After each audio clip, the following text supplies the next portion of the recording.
विद्यार्थी मित्रांनो, आपण पाहत आहोत कंपनी कायदा म्हणजेच कंपनी लॉ या विषयावरील विविध टॉपिकमधील माहिती। आतापर्यंत आपण अनेक विषयाच्या बाबतीत अनेक टॉपिकच्या बाबतीत माहिती घेतलेली आहे। आज आपण याच विषयाच्या संदर्भात माहितीपत्रक प्रॉस्पेक्ट्स या विषयाची माहिती आणि त्यावरील असणारे मल्टिपल चॉईस क्वेश्चन कसे असणार आहेत याची माहिती घेणार आहोत। विद्यार्थी मित्रांनो, हा आहे आपला 5वा भाग। 4 भाग आतापर्यंत आपल्याला या सिरीजचे झालेले आहेत। विद्यार्थी मित्रांनो, मी डॉक्टर किशोर जगताप आपल्या सर्वांचं माझ्या या YouTube चॅनलमध्ये स्वागत करीत आहे आणि आपला या कंपनी कायद्यातील 5वा भाग जो माहितीपत्रकाच्या स्वरूपातला आहे तो कसा आहे याची माहिती आपण या ठिकाणी करून घेणार आहोत। तर चला पाहूया माहितीपत्रक। माहितीपत्रकावरील हे मल्टिपल चॉईस क्वेश्चन्स आहेत, परंतु त्यापूर्वी माहितीपत्रकासंबंधीची थेरॉटिकली माहिती असणं अत्यंत आवश्यक आहे, ती आपण प्रथमतः करून घेऊ। खाजगी कंपनीला नोंदणी प्रमाणपत्र मिळाल्यावर आपला व्यवसाय सुरू करता येतो। कंपनीला लागणारे भांडवल मित्रमंडळी, हितचिंतक, नातेवाईक यांच्याकडून जमा करू शकते, परंतु सार्वजनिक कंपनीला मोठ्या प्रमाणावर भांडवलाची आवश्यकता असते, त्यामुळे त्यांना जनतेकडून भांडवल गोळा करावे लागते। त्यासाठी सार्वजनिक कंपन्या जाहिरातीद्वारे किंवा माहितीपत्रक प्रसिद्धीला देऊन इच्छुक गुंतवणूकदारांकडून भांडवल गोळा करण्याचा प्रयत्न करीत असतात। कंपनीचे भाग अथवा कर्जरोखे त्यांनी खरेदी करावेत असे त्यांना आवाहन या माहितीपत्रक या दस्तऐवजाच्या द्वारे करू शकतात। सार्वजनिक कंपनीच्या दृष्टीने भाग भांडवल जमविण्यासाठी माहितीपत्रक हा महत्त्वाचा दस्तऐवज समजला जातो। कंपनी कायदा 2013 कलम 2 उपकलम 70 कलम 2 उपकलम 70 नुसार माहितीपत्रकाची व्याख्या दिलेली आहे। त्यात असं म्हटलेलं आहे, माहितीपत्रक म्हणजे माहितीपत्रक म्हणून वर्णन केलेले व प्रसिद्ध केलेले कोणतेही कागदपत्र होय।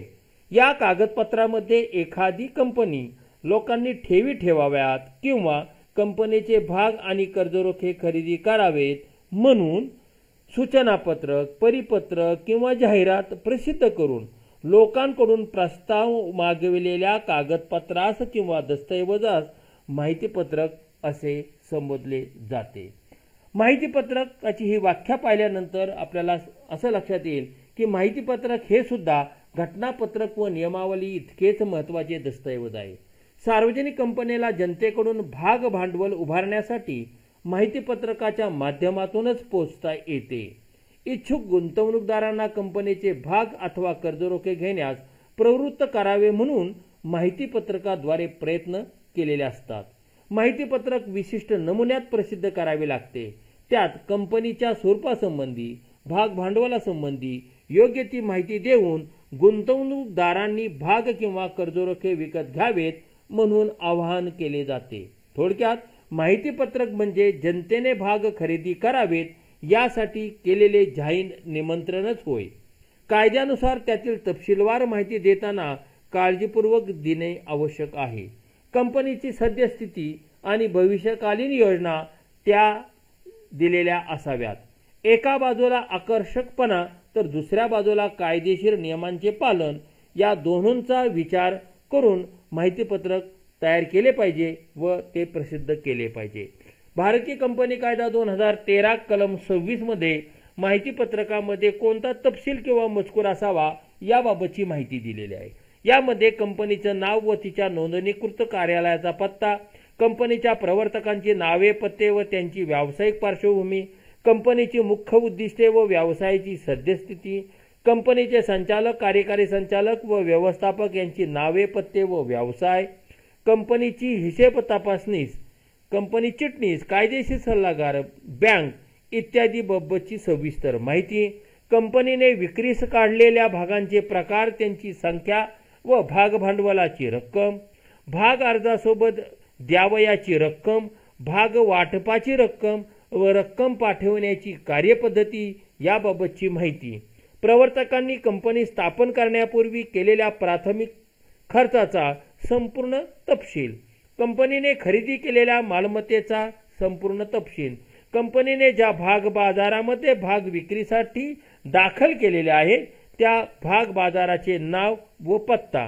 कंपनीने केलेल्या महत्त्वाच्या करारांचा तपशील, भाग विमेकऱ्यासंबंधी जर करार केलेला असेल तर त्या कराराबाबतची माहिती व भाग विमेकऱ्याला द्यावी लागणारी दलाली याबाबतची माहिती, कंपनीचे विविध प्रकारचे रिझर्व्ह किंवा निधी, जसं आपण म्हणतो राखीव निधी किंवा फंड, कंपनीच्या व्यवसायाची थोडक्यात माहिती, व्यवसायाचे किंवा कारखान्याचे ठिकाण, तेथील इमारत, यंत्रसामुग्री इत्यादी बाबतची माहिती, व्यवसायाच्या तंत्रज्ञानासंबंधीची, उत्पादन प्रक्रियेसंबंधीची, कच्चा माल, पाणी, वीज इत्यादी सोयीबाबतची तपशीलवार माहिती माहितीपत्रकात देणे आवश्यक आहे.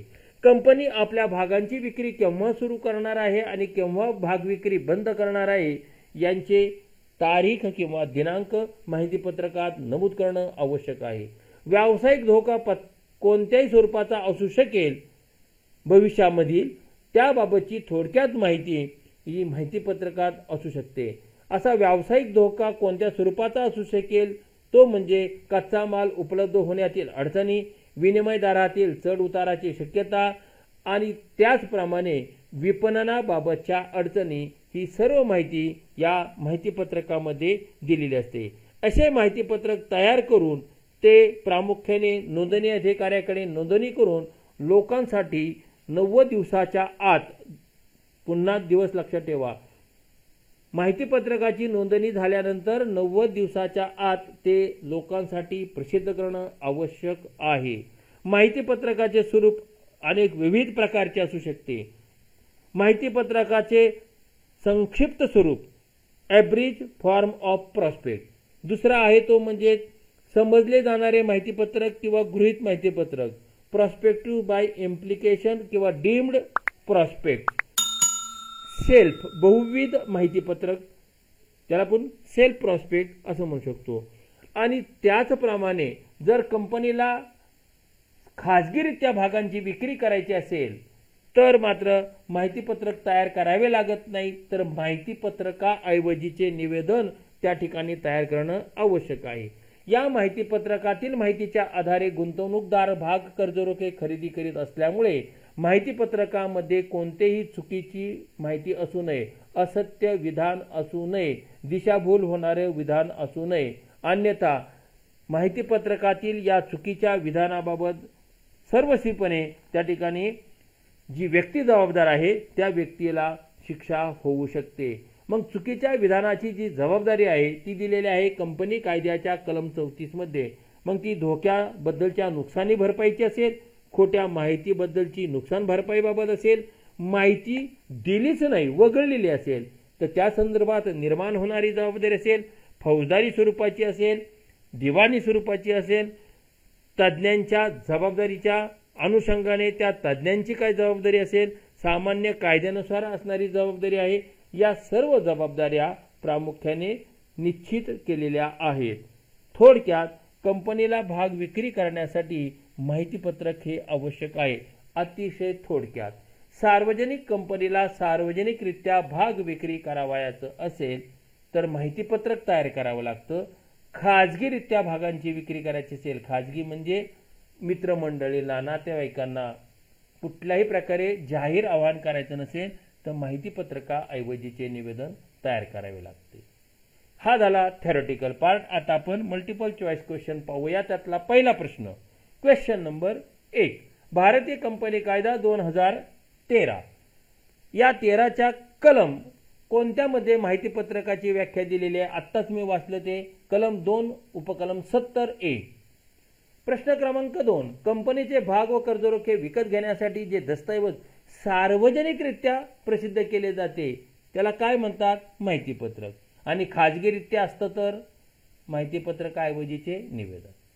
प्रश्न क्रमांक 3, कंपनीचे भाग व कर्जरोखे विकत घेण्यासाठी जे दस्तऐवज सार्वजनिकरित्या प्रसिद्ध केले जात नाही ते म्हणजे माहितीपत्रकाऐवजीचे निवेदन. म्हणजे तुम्हाला फरक यामध्ये लक्षात येईल. सार्वजनिकरित्या प्रसिद्ध करायचं असेल तर माहितीपत्रक आणि खाजगीरित्या प्रसिद्ध करायचं तर माहितीपत्रकाऐवजीचे निवेदन. प्रश्न क्रमांक 4, भारतीय कंपनी कायदा 2013च्या कोणत्या कलमामध्ये माहितीपत्रकाचा तपशील दिलेला आहे? मगाशीच मी तुम्हाला सांगितलं आहे, कलम 26. प्रश्न क्रमांक 5, भारतीय कंपनी कायद्याच्या कलम 60 मध्ये माहितीपत्रक नोंदणीच्या तरतुदी दिलेल्या आहेत. सी. प्रश्न क्रमांक 6, कंपनीने इतरांशी केलेल्या महत्त्वाच्या करारांचा तपशील खालीलपैकी कोणत्या दस्तऐवजात दिलेला असतो? कंपनीचे माहितीपत्रकातील सर्व तपशील आपण मगाशी पाहिले, त्यामध्ये महत्त्वाचे करार जे आहेत त्याची माहिती पाहिलेली आहे. प्रश्न क्रमांक 7, कंपनीच्या व्यवसायाची सविस्तर माहिती ही कोणत्या दस्तऐवजात असते? तर माहितीपत्रकामध्ये असते. प्रश्न क्रमांक 8, खालीलपैकी कोणता तपशील माहितीपत्रकात दिलेला असतो? कंपनीचं नाव असतं, पत्ता असतो, भागविक्री सुरू करण्याचा दिनांक, भागविक्री बंद करण्याचा दिनांक, कंपनीचं कसं विसर्जन होणार आहे, संचालकांची नावे, पत्ते, व्यवसाय, हे सगळे जे काही माहिती आहेत हे माहितीपत्रकात दिलेले असते, म्हणून डी वरील सर्व. प्रश्न क्रमांक 9, कंपनीने खरेदी केलेल्या मालमत्तेचा तपशील खालीलपैकी कोणत्या दस्तऐवजात दिलेला असतो? तर तो दिलेला असतो माहितीपत्रकामध्ये. प्रश्न क्रमांक 10, माहितीपत्रकाची नोंदणी झाल्यानंतर 90 दिवसाच्या आत ते जनतेसाठी प्रसिद्ध केले पाहिजे. मगाशी तुम्हाला मी दोनदा सांगितले की 90 दिवस. ए 90 दिवस. प्रश्न क्रमांक 11, माहितीपत्रकाची नोंदणी करण्यासाठी त्यासोबत खालीलपैकी कोणते दस्तऐवज तयार करावे लागतात? भाग मागणी अर्ज माहितीपत्रकासोबत असणं आवश्यक आहे. महत्त्वाच्या कराराच्या ज्या प्रती आहेत, कंपनीने इतरांशी केलेले करार, त्याच्या प्रती माहितीपत्रकासोबत असावे लागतात. आणि तज्ज्ञांचे अहवाल हे माहितीपत्रकासोबत आवश्यक आहे, म्हणून वरील सर्व डी. प्रश्न क्रमांक 12, खालीलपैकी कोणते माहितीपत्रकाचे प्रकार आहेत? पहा, मी तुम्हाला इंग्लिश मराठी दोन्ही शब्दांमध्ये ते सांगितले आहे. संक्षिप्त माहितीपत्रक, गृहीत माहितीपत्रक, शेल्फ माहितीपत्रक, हे सर्व माहितीपत्रकाचे प्रकार आहेत. डी वरील सर्व. प्रश्न क्रमांक 13, सार्वजनिक कंपनीला जेव्हा आपल्या भाग व कर्जरोख्यांची विक्री खाजगीरित्या करावयाची असेल तर ती माहितीपत्रकाऐवजीच्या निवेदनाद्वारे करावी लागते. डी. प्रश्न क्रमांक 14, माहितीपत्रकातील माहिती ही कशी असता कामा नये? चुकीची असू नये, असत्य असू नये, दिशाभूल होणारी असू नये, म्हणजे वरील सर्व डी.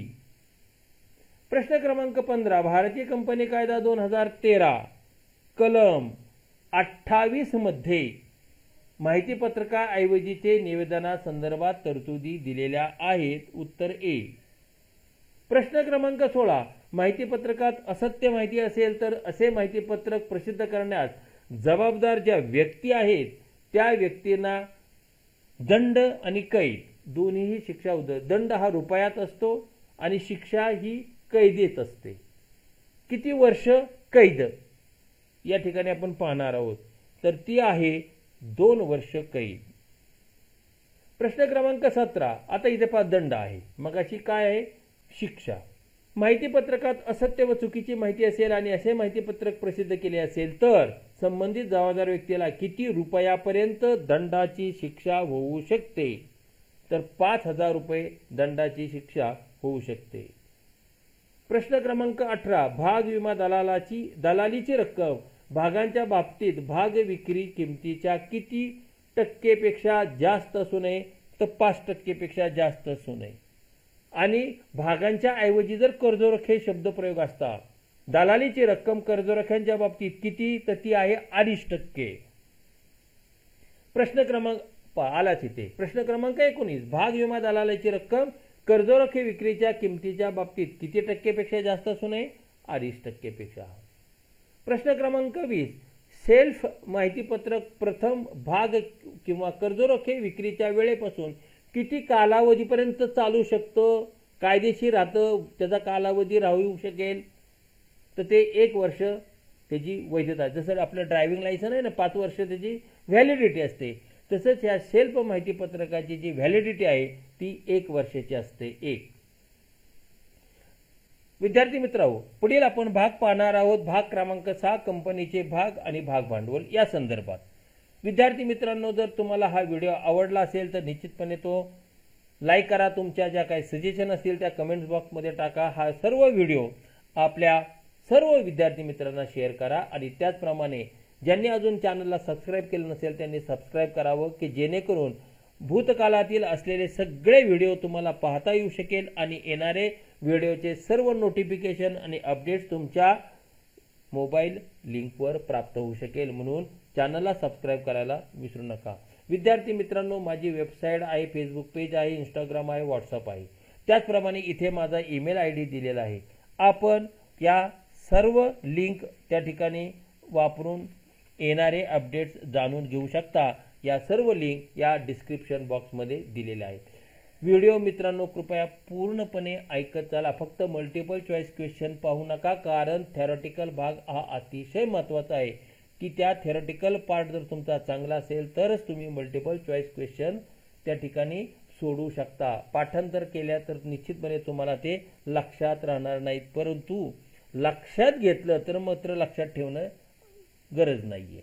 त्यामुळे वारंवार पूर्णपणे व्हिडिओ शांतपणाने ऐका, समजून घ्या, मनन करा, विचार करा आणि मग प्रश्नांची उत्तरं सोडवा. धन्यवाद.